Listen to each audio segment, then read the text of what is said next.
These men and women from across our country have done more than meet the challenges of this young century.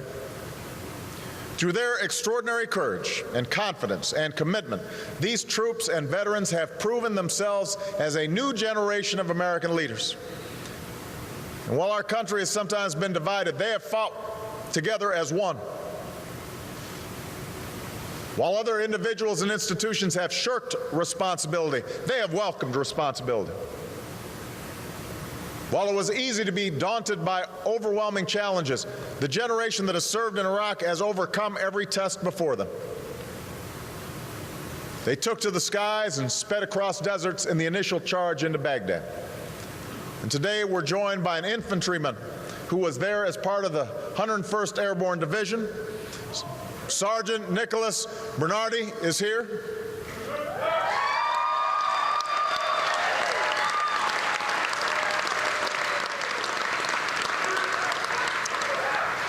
When invasion gave way to insurgency, our troops persevered block by block, city by city, from Baghdad to Fallujah.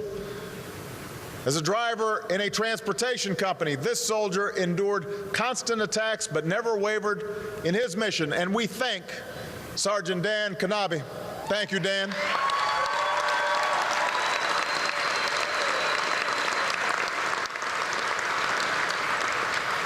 When terrorists and militias plunged Iraq into sectarian war, our troops adapted and adjusted, restoring order and effectively defeating al-Qaeda in Iraq on the battlefield.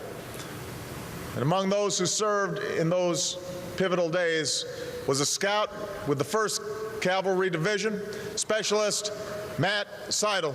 Matt.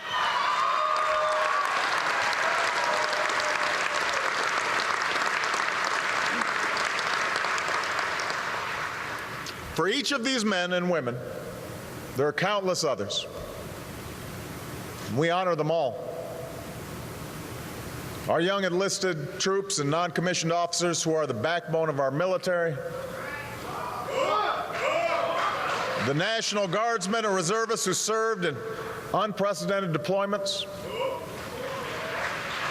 more women tested by combat than any war in American history,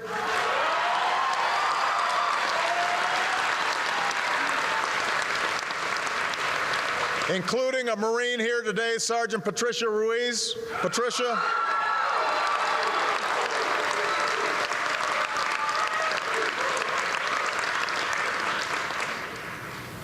I teased Patricia. I said, she looks like she's still in high school. But she's a Marine.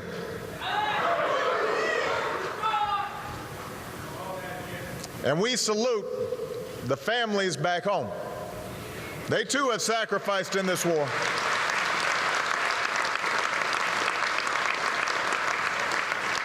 That's why my wife, Michelle, and the Vice President's wife, Dr. Jill Biden, have made it their mission to make sure America takes care of our remarkable military families, including our veterans.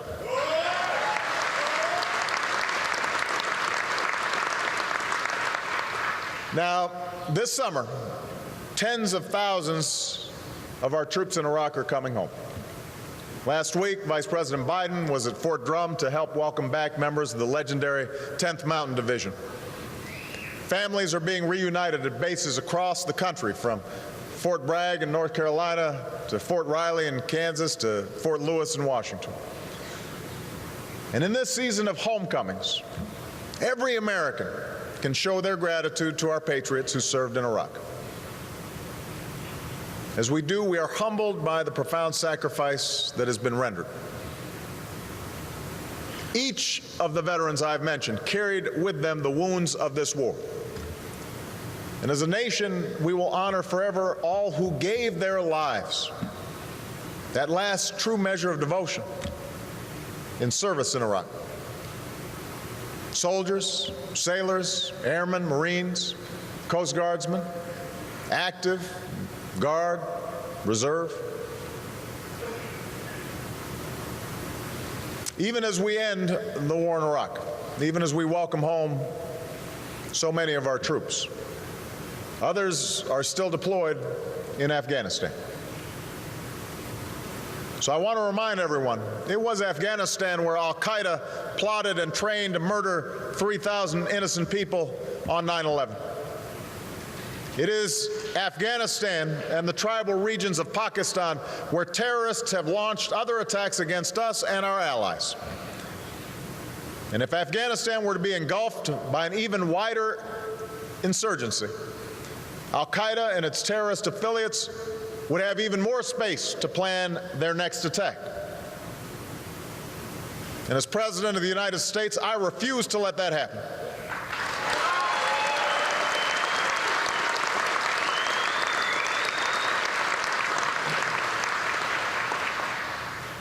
The effort in Afghanistan has been long and been difficult.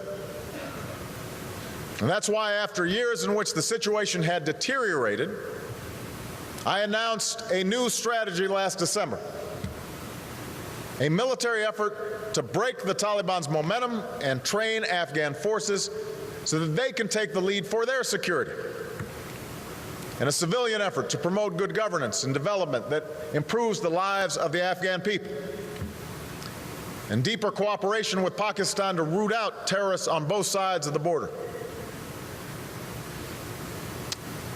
We will continue to face huge challenges in Afghanistan.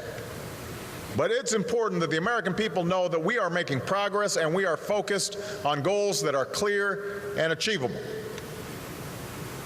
On the military front, nearly all the additional forces that I ordered to Afghanistan are now in place. Along with our Afghan and international partners, we are going on the offensive against the Taliban, targeting their leaders, challenging them in regions where they had free rein, and training Afghan national security forces.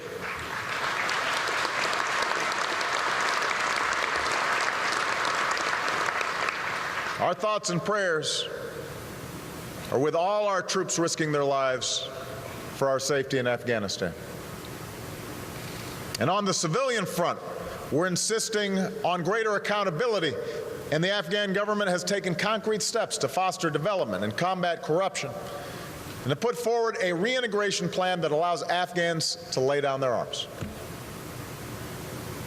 In Pakistan, we've seen the government begin to take the fight to violent extremists within its borders, and major blows have been struck against al-Qaeda and its leadership. Because in this region and beyond, we will tolerate no safe haven for al-Qaeda and their extremist allies. We will disrupt, we will dismantle, and we will ultimately defeat al-Qaeda.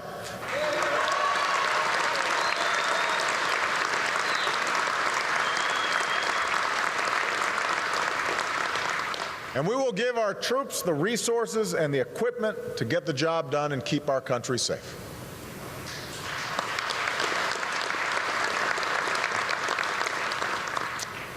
At the same time,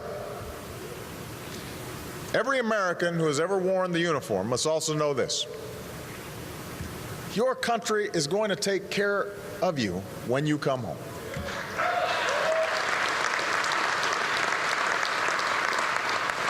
Our nation's commitment to our veterans, to you and your families, is a sacred trust. And to me and my administration, upholding that trust is a moral obligation.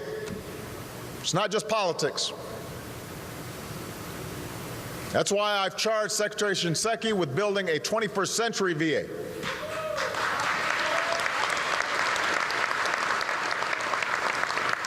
And that includes one of the largest percentage increases to the VA budget in the past 30 years.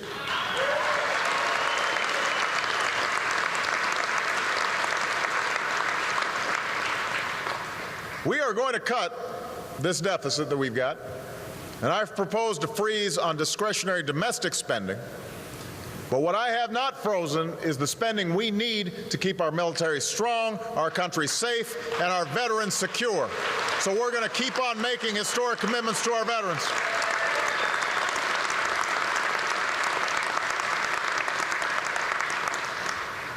For about 200,000 Vietnam vets who may have been exposed to Agent Orange and who now suffer from 3 chronic diseases, we're making it easier for you to get the health care and benefits you need.